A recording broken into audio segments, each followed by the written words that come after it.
Assalamualaikum warahmatullahi wabarakatuh. Saya Putra Hardiwijaya dari kelas 1 KPID akan menjelaskan tugas sejarah kebudayaan Islam dari bab 2 sampai dengan bab 4. Langsung saja. Potret masyarakat Jawa Tengah bagian barat selatan Banyumas pra-Islam.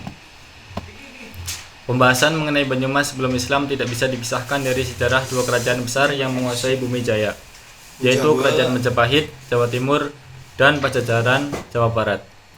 Alur Majapahit yang kemudian membentuk Banyumas bisa ditelusuri pada sejarah berdirinya Kadipaten Wirasaba. Sementara alur Kerajaan Pajajaran dapat ditemukan pada sejarah berdirinya Kadipaten Pasir Luhur abad 14 sampai 15. Setelah dua kerajaan besar tersebut, kerajaan-kerajaan di Jawa Tengah bagian timur, Demak, Pajang, dan Mataram mengambil alih wilayah Banyumas dengan membangun Kadipaten Wirasaba dan Kadipaten Banyumas abad 16 sampai dengan 19. Dengan demikian, Banyumas sebenarnya adalah merupakan kota kadipaten yang merupakan bagian dari baik Kerajaan Majapahit, Pajajaran, namun kerajaan-kerajaan di Jawa Tengah bagian timur. Sementara dalam babat Pasir Luhur, nampak jelas Banyumas bila dilacak pada zaman Kerajaan Pakuan Parahyangan di Jawa Barat bagian timur, tepat pada masa kepemimpinan Sri Prabu Langgawesi Dewa Niskala dan putranya Sri Prabu Linggawastu Ratu Purana Jawa Dewata. Dari Sri Prabu Linggawastu inilah lahir 4 putra yang salah satu dari keempatnya menjadi bagian dari cerita Pasir Luhur. Keempat putra tersebut adalah: pertama, Raden Harya Banyak Catra. Yang kedua, Raden Harya Banyak Blabur. Yang ketiga, Raden Harya Banyak Ngampar. Dan yang keempat, Dewi Rena Pamekas. Dari keempat putra Sri Prabu Linggawastu, sosok Raden Harya Banyak Catra Lutung Kasarung atau Komdaka menjadi identitas penting sebagai alat penghubung silsilah Kadipaten Pasir Luhur wilayah Barat Purwokerto dengan Kerajaan Pajajaran. Kekuasaan Pajajaran atas Kadipaten Pasir Luhur hanya sampai pada keturunan keempat, Prabu Linggaswatu melalui jalur Harya Banyak Catra, yaitu Adipati Banyak Catra Komandaka, Adipati Banyak Wirata, Adipati Banyak Rama, dan Adipati Banyak Kesumba. Meskipun setelah Adipati Banyak Kesumba, Pasir Luhur masih dipimpin oleh keturunan Banyak Cakra, yaitu Adipati Banyak Belanak dan Banyak Tole. Namun Pajajaran tidak lagi menjadi penguasa atas Pasir Luhur melainkan Kerajaan Demak Islam. Antara abad 1 sampai 6 sebenarnya banyak nama-nama kerajaan yang memakai kata Galuh. Selain Galuh Purba, namun tidak dilihat dari luasnya wilayah kekuasaan Galuh Purba, sangat mungkin kerajaan-kerajaan tersebut menjadi bagian dari wilayah kerajaan besar Galuh Purba. Kerajaan-kerajaan tersebut adalah Kerajaan Galuh Rahyang berlokasi di Brebes, beribu kota di Medan, Pangramesan. Kerajaan Galuh Kalongan berlokasi di Rabuan, beribu kota di Medan, Pangramesan. Kerajaan Galuh Laleyan berlokasi di Cilacap, beribu kota di Medan, Kamulang, dan masih banyak yang lain. Berdasarkan uraian di atas, secara sosial politis Banyumas sebenarnya menjadi embrio lahirnya beberapa imperium besar yang pernah menjadi penguasa tanah Nusantara, khususnya Jawa. Namun, pembuktian atas fakta tersebut selama ini selalu mengalami pembahasan mengenai sejarah sosial politik Banyumas. Biasanya dimulai sejak Banyumas menjadi wilayah periferi dari beberapa kerajaan besar seperti Pajajaran, Majapahit, Demak, Pajang, maupun Mataram. Dalam posisi hanya sebagai sebuah wilayah kabupaten yang berada dalam kekuasaan kerajaan, tidak banyak peran sosial politis yang bisa dimainkan oleh masyarakat Banyumas. Selain menjalankan kebijakan dari pemerintah pusat, selain itu kondisi geografis wilayah Banyumas yang terisolasi oleh pegunungan di sepanjang utara hingga selatan semakin menjadikan Banyumas tidak strategis untuk menjadi pusat kegiatan sosial politik pada waktu itu. Padahal dari sisi potensi ekonomi yang bisa dihasilkan, Banyumas adalah daerah yang sangat subur sehingga mampu menghasilkan banyak produk pertanian dan perkebunan. Selanjutnya, kehidupan ekonomi masyarakat. Dari sisi kondisi alam, seluruh daratan di Pulau Jawa dikenal dengan kesuburan tanah dan curah hujannya yang tinggi. Faktor alam inilah yang kemudian membuat masyarakat Timur Jawa mampu mengembangkan budidaya pertanian lahan basah dengan ekspedisi hasil pertanian yang unik antara satu daerah dengan daerah yang lain.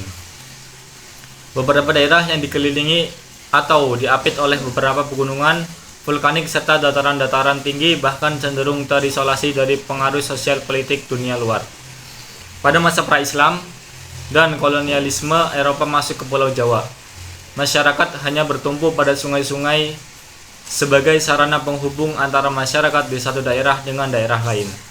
Bahkan jauh pendeknya aliran sungai di Pulau Jawa turut membentuk mata rantai kekuasaan yang ada kala itu. Sebagai contoh misalnya, aliran sungai Brantas dan Bengawan Solo yang dijadikan sarana penghubung jarak jauh oleh masyarakat telah berhasil membentuk pusat kerajaan besar yaitu Majapahit dan Mataram. Sementara sungai-sungai yang lain umumnya beraliran pendek tidak mampu membentuk relasi masyarakat dalam skala besar sehingga dari sisi kekuasaan yang terbangun juga relatif kecil kadipaten. Pola perekonomian masyarakat Jawa termasuk Banyumas sedikit mengalami perkembangan ketika memasuki abad 4 di mana kerajaan-kerajaan besar di Jawa, Tarumanegara, Mataram Majapahit, dan Mataram mulai membuka jalur perdagangan dengan negara-negara lain di kawasan Asia seperti India dan Cina. Pada masa ini, masyarakat tidak lagi hanya mengandalkan sungai sebagai jalur distribusi perekonomian, tetapi juga laut dengan berbagai dermaga dan pelabuhannya. Profesi masyarakat juga berkembang tidak lagi hanya menjadi petani, melainkan ada beberapa yang menjadi pedagang, eksportir barang, atau penguasa kapal angkut barang. Selanjutnya, Islamisasi di wilayah Jateng bagian barat. Peran Wali Songo. Di dalam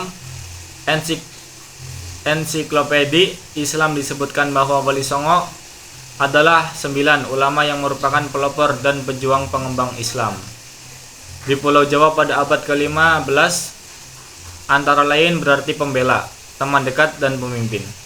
Dalam pemakaiannya, wali biasanya diartikan sebagai orang yang dekat dengan Allah, sedangkan kata songo berarti 9. Maka Wali Songo secara umum diartikan sebagai 9 wali yang dianggap telah dekat dengan Allah Subhanahu wa taala, terus-menerus beribadah kepadanya serta memiliki keramatan dan kemampuan-kemampuan lain di luar kebiasaan manusia. Sangat sulit untuk melepas dimensi mitos dari diskusi mengenai keberadaan Wali Songo dan perannya dalam penyebar Islam di Nusantara. Bahkan tidak jarang opini-opini yang muncul tidak bisa dipertanggungjawabkan secara akademik, sehingga memunculkan perdebatan di kalangan masyarakat. Salah satu contoh yang bisa dikemukakan di sini adalah mengenai istilah penyebaran agama, yang dalam banyak hal sering dipahami bahwa sebelum era Wali Songo, masyarakat di Nusantara belum mengenal sama sekali terhadap ajaran Islam.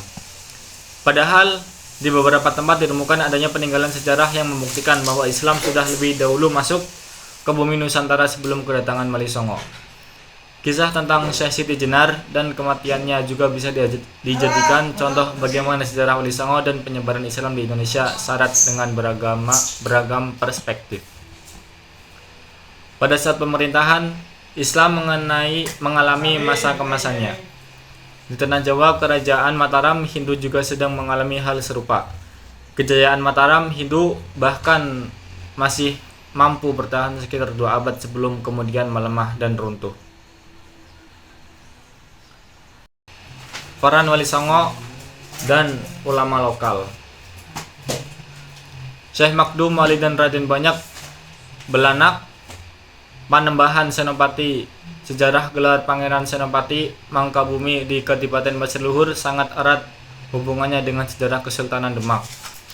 Asal mula gelar Pangeran Senopati Mangkabumi ialah pemberian dari Sultan Demak kepada Raden Banyak Belanak di Kadipaten Pasir Luhur yang bersedia memeluk agama Islam dan membantu menyebarkan Islam di wilayah Pasir Luhur. Akibat keseriusan dan kegigihan Raden Banyak Belanak dalam menyebarkan Islam, para adipati di sebelah barat dan timur Kadipaten Pasir Luhur semua tunduk Adipati Raden Banyak Belanak dan bersedia memeluk agama Islam. Oke, selanjutnya Islam di Jawa Tengah bagian selatan dewasa ini. Kebangkitan Islam Puritan di era saat ini banyak terdapat klaim kontradiktif yang dibuat atas nama Islam. Gerakan verifikasi pemurnian Islam menjadi fenomena yang terus digulirkan dalam sejarah peradaban Islam di berbagai negara, termasuk Indonesia. Jika seseorang bertanya tentang Islam, maka berbagai tanggapan langsung bisa diperoleh begitu saja. Tergantung kepada siapa kita bertanya. Bangsa Barat acap kali mengeluh dengan sulitnya mempelajari apakah Islam mendukung atau menolak praktik pengedaran, bom bunuh diri, jihad, dan kewajiban perempuan untuk berjilbab. Dasar-dasar teologi Wahabi dibangun oleh seorang fanatik abad ke-18, yaitu Muhammad Ibnu Abd wal-Wahhab.